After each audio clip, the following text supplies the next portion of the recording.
আসসালামু আলাইকুম। এখন আমরা দেখব যে এপিডার্মিস কিভাবে তৈরি হয়। এপিডার্মিস বলতে অ্যাকচুয়ালি উদ্ভিদের শরীরের যে অঙ্গগুলো আছে সবগুলোর বাইরের আবরণ। ফলের আবরণ বলেন, পাতার আবরণ বলেন, ইভেন ফুলের আবরণ, কাণ্ডের আবরণ এবং মূলের আবরণ সবগুলোর ক্ষেত্রে এদের যে বাহ্যিক ব্যাপারটা, কোন ধরনের কোষ দিয়ে তৈরি, কীভাবে কোষগুলো বিন্যস্ত থাকে সবগুলো আমরা দেখব। তো তার আগে আমরা বলে রাখি, আমরা তো এখন এপিডার্মাল টিস্যু দেখতেছি, তার মানে আমরা স্থায়ী টিস্যুতে প্রবেশ করেছি। তাহলে ভাজক টিস্যু নিয়ে এখন কোনো আলোচনা চলবে না। স্থায়ী টিস্যু অনেক ধরনেরই আছে, তো আমরা একটু সরল টিস্যুগুলো দেখি। সরল টিস্যু এবং কিছু জটিল টিস্যু আছে। তো পড়ার সময় আপনি যদি না বোঝেন, আপনার মনে রাখা বা জিনিসটা কঠিন মনে হবে। সরল টিস্যু বলতে বোঝায় যখন একই ধরনের কোষ থাকবে একটা জায়গায়। জটিল টিস্যু বলতে বোঝায় যেখানে এক ধরনের সাথে আরেক ধরনের কোষ মিশ্রিত অবস্থায় থাকবে। ওকে, যেমন যে জায়গায় শুধু প্যারেনকাইমা থাকবে সেখানে শুধু প্যারেনকাইমা কোষ থাকবে। যে জায়গায় শুধু কোলেন কাইমা থাকবে সেখানে শুধুই কোলেন কাইমা থাকবে। আর যেখানে স্ক্লেরেন কাইমা থাকবে সেখানে শুধু স্ক্লেরেন কাইমা থাকবে। সো দে আর সরল, তারা নিজেরা কারোর সাথে কোনো ধরনের তারা বন্ধন বা কমপ্লেক্সিটি ক্রিয়েট করেনি। বাট জটিল টিস্যুর ক্ষেত্রে আপনি একটু চিন্তা করেন, যেখানে জাইলেম থাকবে সাথে সেখানে ফ্লোয়েম থাকবে, বান্ডল আকারে থাকে, তাই না? জাইলেম ফ্লোয়েম টিস্যুগুলো একসাথে থাকে। তো জাইলেম ফ্লোয়েম হচ্ছে জটিল টিস্যু। তাহলে জটিল মানে কি? জটিল মানে হচ্ছে একাধিক ধরনের টিস্যু একসাথে থাকা। আর সরল টিস্যু মানে কি? যেখানে প্যারেনকাইমা সেখানে শুধুই প্যারেনকাইমা, মানে ভেড়ার দলে শুধু ভেড়া। ঠিক আছে? আর এখানে কি ভেড়ার দলে ভেড়াও আছে, ছাগলও আছে, কিংবা সাথে কিছু গরু আছে। তো আমরা যাই এবার, সেটা হলো যে আপনাকে যদি আমি উদ্ভিদের এপিডার্মিস তৈরি করতে বলি, তখন আপনি এই 5টা টিস্যুর মধ্যে কোনটা বেছে নেবেন? আপনি দেখেন, জাইলেম নেবেন না, কারণ জাইলেমের কাজ জল পরিবহন। ফ্লোয়েম নেবেন না, ফুড পরিবহন। এবং এগুলো যদি নেন তাহলে আপনি উদ্ভিদের ভেতরে রাখবেন, বাইরের দিকে রাখবেন না, তাই না? কারণ পরিবহন কখনোই বাইরে উন্মুক্ত রাখা যায় না, লুকিয়ে রাখতে হয়। 2, স্ক্লেরেনকাইমা ডেড সেল। স্ক্লেরেনকাইমা কি? ডেড সেল এবং খুবই হার্ড। আপনি আবরণ ক্রিয়েট করবেন, আবরণকে এত হার্ড করা যাবে না, যতটা হার্ড করলে আপনার কষ্ট হবে। আপনার স্কিনটা যদি লোহার মতো হার্ড হইতো, খুবই শক্ত হইতো, আপনার কিন্তু খুব কষ্ট হইতো। হালকা একটু দেখেন, শীতকালে যখন পানি টানি বের হয়ে যায়, শুকায় যায়, তখন কেমন লাগে না? ঠোঁটটা একটু শুকায় গেলে মনে হয় আরে কত কষ্ট হইতেছে। তাহলে হার্ড করা যাবে না। কোলেনকাইমা লিভিং সেল, জীবিত কোষ, লিভিং সেল, বাট স্টিল সেটা হার্ড। তাহলে আপনি এটাও নিতে পারবেন না, এটা তো নিতেই পারবেন না। প্যারেনকাইমা যেটা, এটা হচ্ছে লিভিং সেল প্লাস এটা হচ্ছে সফট, ফ্লেক্সিবল। তাহলে আপনি কিন্তু শুধু প্যারেনকাইমাই নিতে পারলেন আবরণ তৈরি করার জন্য। তাহলে আমরা প্যারেনকাইমা কোষটা পেলাম, যে প্যারেনকাইমা কোষটা এলাম। 2 নম্বর হচ্ছে, আপনাকে যদি বলা হয় যে আবরণে বা এপিডার্মিসে প্যারেনকাইমার কয় সারি থাকবে, আপনি খুব সিম্পলি আনসার দিতে পারবেন যে যদি সারি থাকে আমি অবশ্যই 1 সারি দিব, 2, 3, 4 সারি আমি দিব না। কারণ স্কিন যত পাতলা হবে বাইরের সাথে ট্রান্সপোর্টে তত সুবিধা হবে, তাই না? স্কিন যত পাতলা হবে তাতে একটা সুবিধা পাওয়া যাবে, সেটা হলো যে এক্সচেঞ্জগুলোতে ট্রান্সপোর্টে সুবিধা পাওয়া যাবে। সো সবসময় মনে রাখবেন যে প্যারেনকাইমা কয় সারি থাকে? 1 সারি থাকে। ওকে, বাট মাঝে মাঝে দেখা যায় কিছু উদ্ভিদের ক্ষেত্রে সবসময় প্যারেনকাইমা কয় সারি থাকে? 1 সারি থাকে। বেশিরভাগ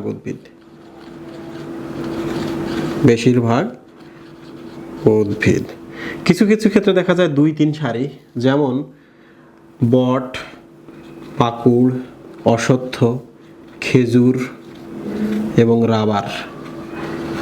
এই উদ্ভিদগুলোর কথা চিন্তা করেন, খেজুর গাছের কথা চিন্তা করেন, খুবই স্ট্রেসড পরিবেশে থাকে, ড্রাই পরিবেশে থাকে, তাই না? মরুভূমিতে থাকে।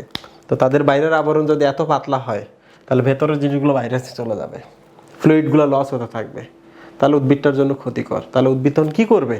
উদ্ভিদন করবে কি? তার আবরণের ক্ষেত্রে প্যারেনকাইমার লেয়ারটা একটার নিচে আরও 1টা 2টা দিয়ে দিতে পারবে। আমরা মাঝে মাঝে দেখি 3 সারিও পাওয়া যায়। 3 সারি আমরা দেখি,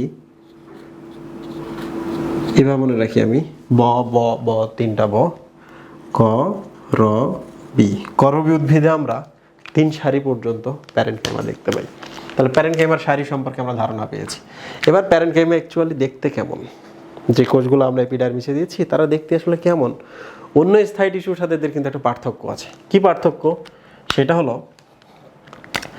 আপনাকে যদি এই ধরনের টিস্যু দেই, এই ধরনের টিস্যু দেই এবং একটু এই ধরনের টিস্যু দিলাম, আপনি যদি আবরণ ক্রিয়েট করতে চান, তাই না, মাছের আবরণের ক্ষেত্রে, আইসের ক্ষেত্রে চিন্তা করেন, প্রথমত কি হবে? ফ্ল্যাট হবে, পাতলা।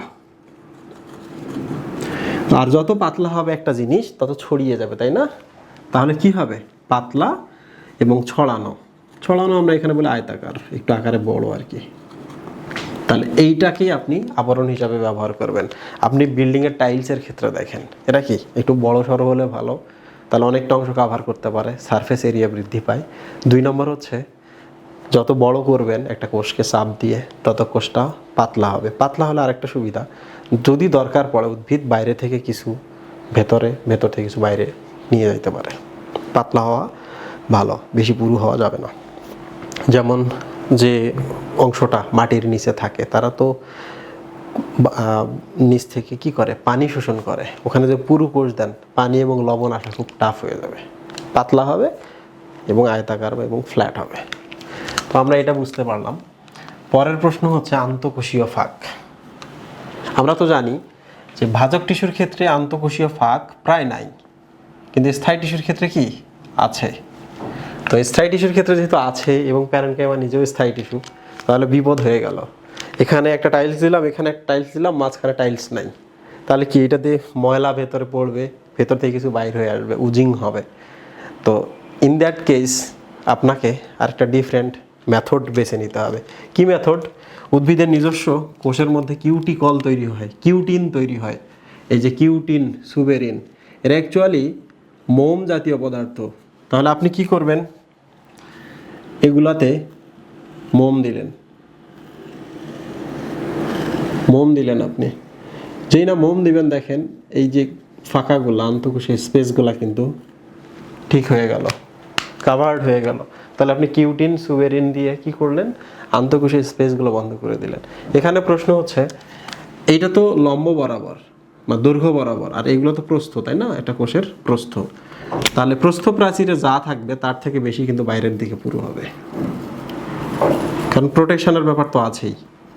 বাইরের জীবাণু, বাইরের খারাপ পরিবেশের খারাপ কেমিক্যাল যেন ভেতর প্রবেশ না করতে পারে। এই জন্য আমরা কি করেছি? একটা পুরু আবরণটা বাইরের দিকে দিছি, প্রস্থ প্রাচীর, এবং ভেতরের দিকে একটু হালকা করে দিছি। ওকে, সো আমরা ঘন সন্নিবেশ পেলাম, একসাথে লেগে আছে, আন্তঃকোষে কোনো ফাঁকা থাকছে না, এইটা বুঝতে পেলাম। এবার আমরা সাইটোপ্লাজম এবং ক্লোরোপ্লাস্ট নিয়ে একটু আলোচনা করি। আমরা জানি ভাজক টিস্যুতে সাইটোপ্লাজমের পরিমাণ তুলনামূলক বেশি, স্থায়ী টিস্যুতে সাইটোপ্লাজমের পরিমাণ তুলনামূলক কম। খুবই সিম্পল, এরা খুব বেশি যে কাজ করবে তা না। পাশাপাশি আরেকটা কারণ হচ্ছে এদের ডেফিনেটলি কোষ গহ্বর থাকবে, বড় কোষ গহ্বর। সাইটোপ্লাজমের পরিমাণ তুলনামূলক কম হবে। কিন্তু আপনি তো কাণ্ডের ক্ষেত্রে চিন্তা করলেন, মূলের ক্ষেত্রে চিন্তা করলেন, আপনি কি পাতার ক্ষেত্রে চিন্তা করেছেন? আপনি একটু পাতায় যান না। পাতার ক্ষেত্রে কি হয়? পাতার ক্ষেত্রে এই যে কোষটা ছিল এখানে, এই কোষটা নিজেকে একটু চেঞ্জ করবে। এই যে এইরকম হয়ে গেল। কীরকম হলো? এইরকম। ধরা যাক এই কোষটা, এখানে এরকম আরেকটা কোষ আছে, সে আবার নিজেকে চেঞ্জ করে এইরকম করবে। তাহলে এগুলো প্যারেনকাইমা, এগুলো হচ্ছে প্যারেনকাইমা। কিন্তু এই কোষগুলো অপেক্ষা একটু ডিফারেন্ট। তাহলে পাতায় যে আমরা কোষগুলো দেখতে পাই, এদের সাইটোপ্লাজম অত্যন্ত ঘন হয়। সাইটোপ্লাজম অত্যন্ত ঘন হওয়ার কারণ হলো এই যে ছোট ছোট জিনিসগুলো দেখছেন, এগুলো অ্যাকচুয়ালি ক্লোরোপ্লাস্ট। কি এগুলা?